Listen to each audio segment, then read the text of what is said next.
स्वागत है एक बार फिर आप लोगों का कक्षा 10 की हिंदी में। तो आइए स्टार्ट करते हैं। आज का हमारा विषय है सौंदर्य बोध।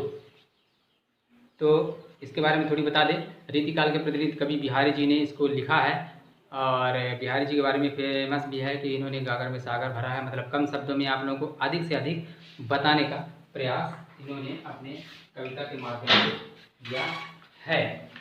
तो प्रस्तुत दोहे में उन्होंने राधा कृष्ण के अनुभव सौंदर्य का मनोरम अंकन किया है। चूंकि ये श्रृंगार रस के कवि हैं, इन्होंने श्रृंगारिक कविताएं भी लिखी हैं। पीताम्बरधारी श्याम सुंदर का विलक्षण सौंदर्य, उनके हृदय पर विभूषित गुंजों की माला, कानों में मकर की आकृति के कुंडल, मस्तक पर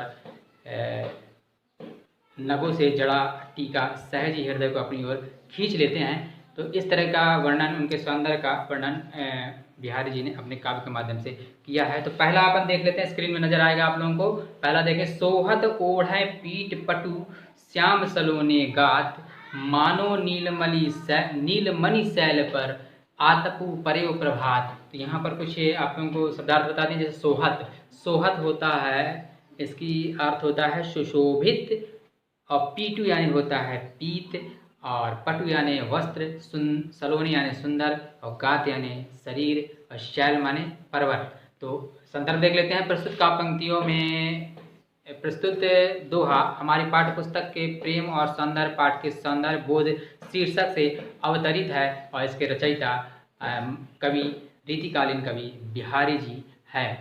याद रखिए, बिहारी जी रीतिकालीन कवि हैं। और प्रसंग पर यहाँ पर पीताम्बरधारी श्री कृष्ण के स्वतंत्र स्वरूप का मोहक अंकन किया गया है। मतलब उनकी सुंदरता का, मनमोहक सुंदरता का वर्णन किया गया। व्याख्या, श्याम देखिए, सोहत ओढ़े पीठ पटु श्याम सलोने गात, मानो नीलमणि शैल पर आतपु परे प्रभात।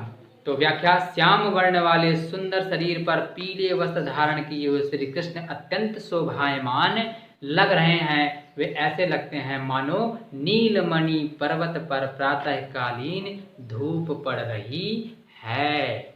और विशेष तो यहाँ पर आप लोगों का उत्प्रेक्षा अलंकार है, और भाषा ब्रजभाषा, रस श्रृंगार रस, और छंद दोहा।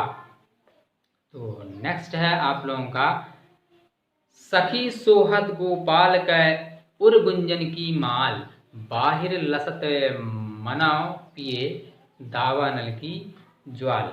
तो यहाँ पर भी कवि ने आप लोगों को उनकी सुंदरता का वर्णन किया है। तो स्क्रीन में आप लोगों को नजर आएगा। तो संदर्भ आप लोगों का पूर्वानुसार। प्रसंग आप लोग देख लें। तो प्रसंग है, श्री कृष्ण के गले में विराजमान गुंजों की माला की शोभा का वर्णन किया गया है। व्याख्या, हे सखी, सखी सोहत गोपाल कै। यहाँ पर देखें, गोपाल यानी गाय पालने वाले श्री कृष्ण, और उर यानी होता है हृदय, माल यानी माला, लसत यानी सुशोभित, दावानल यानी जंगल में लगने वाली आग, और ज्वाल माने आग। तो देखें, सखी सोहत गोपाल कै उर गुंजन की माल। सखी, हे सखी, गोपाल के हृदय पर सुशोभित गुंजाओं की माला ऐसी लग रही है मानो उन्होंने जंगल में आग पी लिया हो, दावानल की आग। देखें यहाँ पे, वही लाल रंग के गुंजों के रूप में बाहर शोभायमान। हे सखी, गोपाल के हृदय पर सुशोभित गुंजाओं की माला ऐसे लग रही है मानो उन्होंने जंगल में लगी आग को पी लिया हो, वही लाल रंग के गुंजों के रूप में बाहर शोभायमान हैं। अब इसमें आप लोगों को भी देख लेना है कि अगला आप लोगों का क्या है। और विशेष, यदि विशेष की बात करें तो बिल्कुल आप लोग देखते हैं यही उत्प्रेक्षा अलंकार है, अनुप्रास अलंकार को भी यहाँ पर देखने को मिलता है, और भाषा ब्रजभाषा ही है। और नेक्स्ट है, लिखन बैठी जाकी छवि, लिखन बैठी जाकी छवि, गही गही गर्भ गुरूर, और भय न केते जगत के चतुर चितेरे क्रूर। यहाँ पर छवि यानी शोभा, और गर्भ यानी गर्भ, और या गरूर यानी भी अहंकार, केते माने कितना ही चतुर माने होता है कुशल निपुण, चितेरे यानी चित्रित करने वाले। और संदर्भ आप लोगों का वही पूर्वानुसार।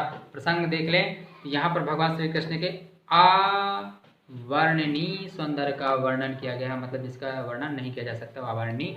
और व्याख्या देख लें, तो प्रस्तुत काव्य पंक्तियों में बिहारी जी ने बताया है कि जिससे भगवान की शोभा को लिखने के लिए संसार के कितने ही कुशल चित्रकार कवि कलाकार बैठे, किंतु वे मूर्ख ही सिद्ध हुए, उनका वर्णन नहीं कर सके।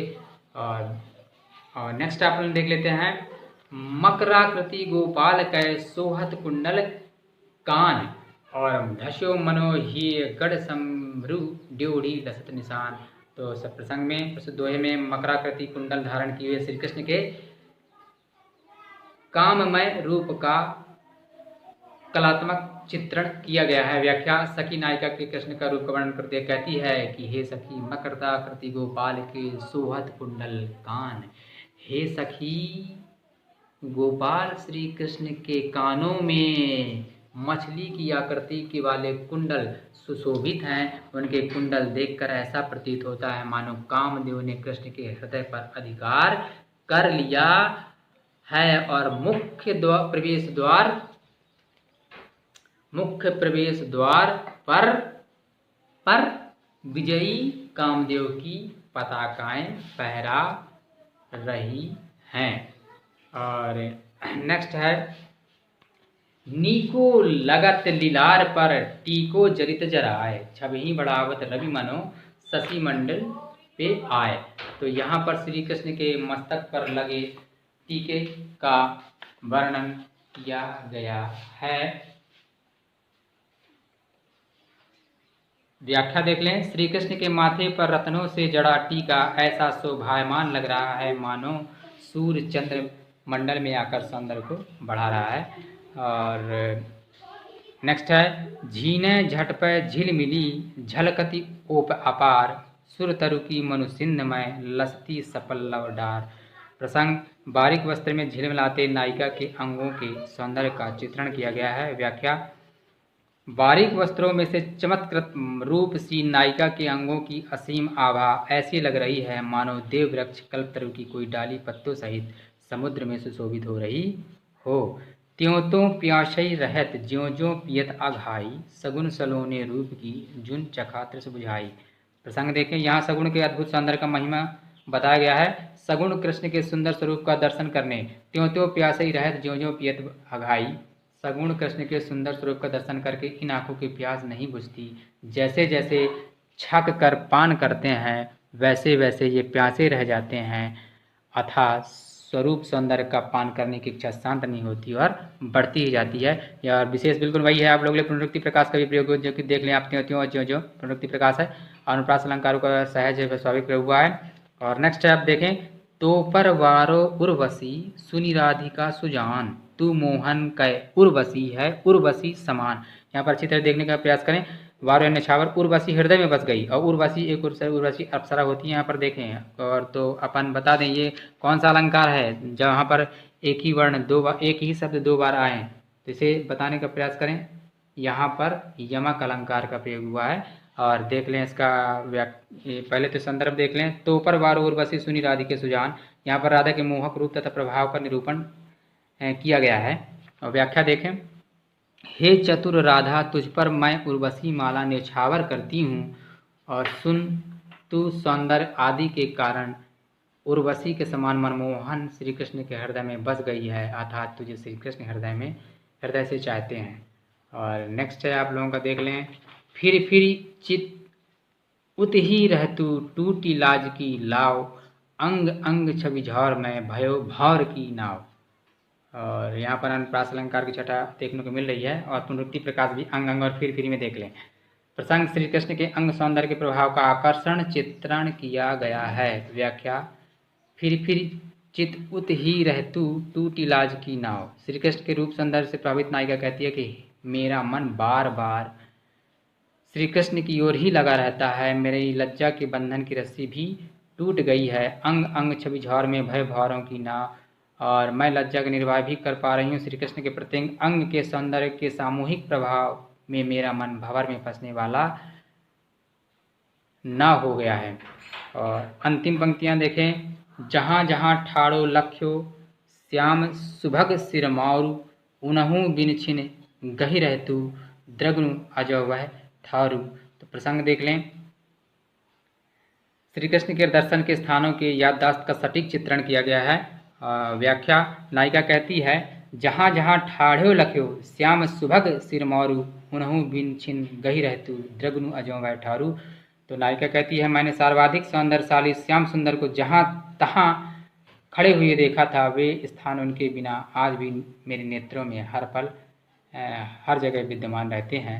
और विशेष शुद्ध साहित्यिक ब्रजभाषा का प्रयोग हुआ है। पुनरुक्ति प्रकाश और अनुप्रास अलंकार और पद मैत्री की छटा भी देखने को मिलती है।